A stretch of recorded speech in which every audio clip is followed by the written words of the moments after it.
সকালবেলা ঘুম থেকে উঠে দেখছি দরজার সামনে বসে বসে একজন লেজ নাড়াচ্ছে। তার এখন খাবার চাই, আর তার জন্য তাকে একটুখানি খাবার দিয়ে দিলাম। আর ওকে খাওয়াতে খাওয়াতে আজকে আমার মনে পড়ে গেল, ও আজকে তো আবার 13 তারিখ, আমাদের এখানে ভোট। কিন্তু আমি তো এখন ভোট দিতে যাব না।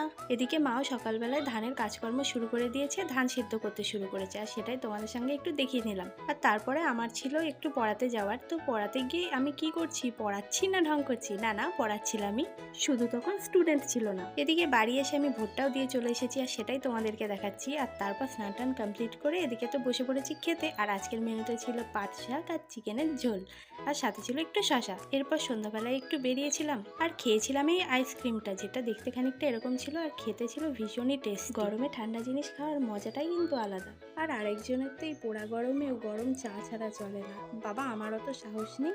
যাই হোক, আমি আইসক্রিমটাই খাই। তো ভোটের দিনটা তো এভাবেই কেটে গেল। আজকের মতন বাই, টাটা।